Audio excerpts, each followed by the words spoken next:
Alright, General Thompson fans, welcome back to another YouTube video. Today we're talking about football, obviously. This is going to be my title, Giants for Steelers, for my preview for that game.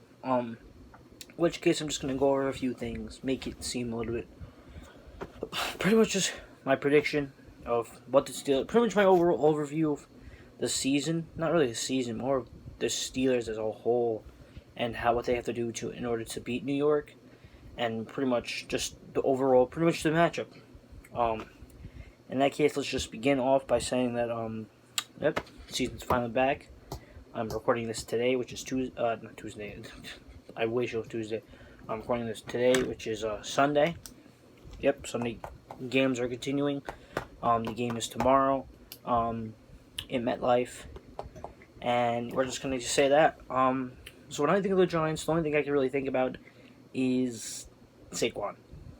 Because other than that, I mean, yeah, you get Daniel Jones because everyone knows the quarterback, because the quarterback's the most important position on the football field. But when you really think of anyone, the first person that pops up into anyone's head is Saquon. And that being said, he's the only good player on that team. No one on the defense scares me. In fact, I know no one on the defense. That's how, other than players that just got cut, because obviously, criminals and whatnot. Other than that, I know no one. There's no one on that team that I know, because that's literally, there's no defense. That's how bad their team is. There's no one on their team that scares me other than Saquon. And so all I have to know is hold Saquon, and the Steelers can win. Their O-line is, they're having a new rookie left tackle play, which is great, because that means he's going to go against TJ. So I kind of feel bad for him. Everyone's, talking about Danny Dimes. That's when he, throws, passes, and he's not fumbling the ball. And when he's fumbling the ball, which is a lot, because obviously last year he led the league in fumbles in terms of all quarterbacks.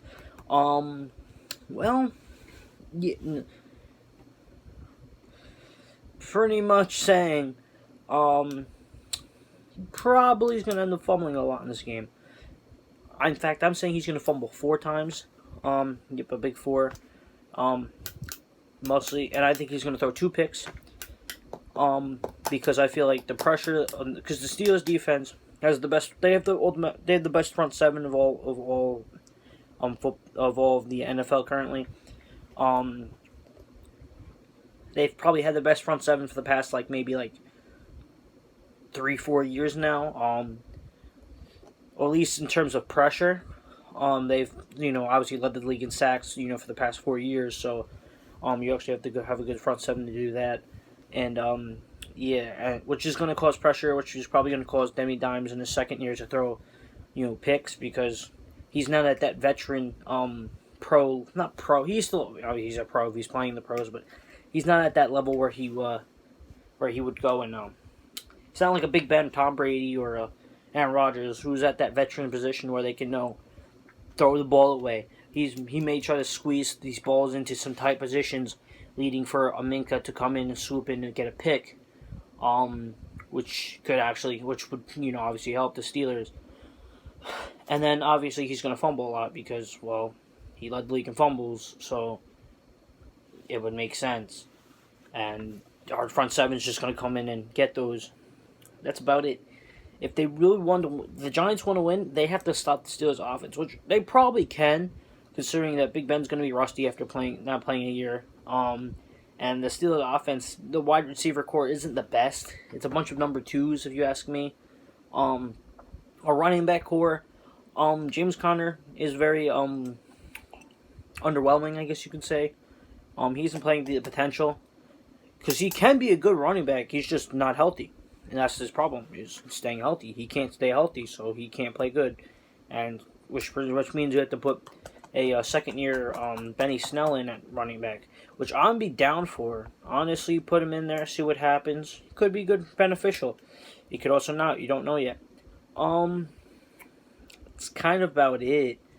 Other than that, not much. I mean, Eric Ebron, that brings a little bit of happiness to me. Because, tight end, a big pass-catching tight end is something that Ben really likes. So, yeah, that could be very useful if you ask me. If anything else, there's not much really there for anything else to really digest other than those things. Um, I'm trying to think off the top of my head if there's anything else to really cover. There isn't much. That's kind of about it, really. It's hold Saquon. If anything, you let him. Anything, you don't give up any big runs. If he does score, he does, but don't let those be like 6 yard runs, because you can't let him wear out your defense. That's what happens. If the Giants can use Saquon and make him take off lots of time off the clock, you're going to make it so your defense gets tired, and that's where Saquon can now run freely again and just get these big yard gains, being able to take out time and win the game. You have to get the defense has to stop Saquon, cause a lot of the turnovers, or cause them to be like third and like eights, where they actually have to pass the ball. Get them to get incomplete passes, picks, turnovers, whatever, punts, so they can punt it, so that the Steelers offense can hopefully go to work, and hopefully Big Ben shows, that he's back and he's in, the prime stages of his, not the prime stages, but like towards the beginning of his, that he still has some of his career left.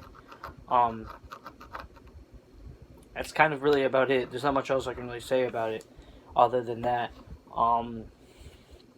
So obviously, I'm going to say Steelers win, but those are really the keys to the game, is just hold Saquon, force turnovers from from Danny Dimes, and then use the fact that their defense is very, not poor, but they don't really have much of a good defense to an advantage, and go down and score.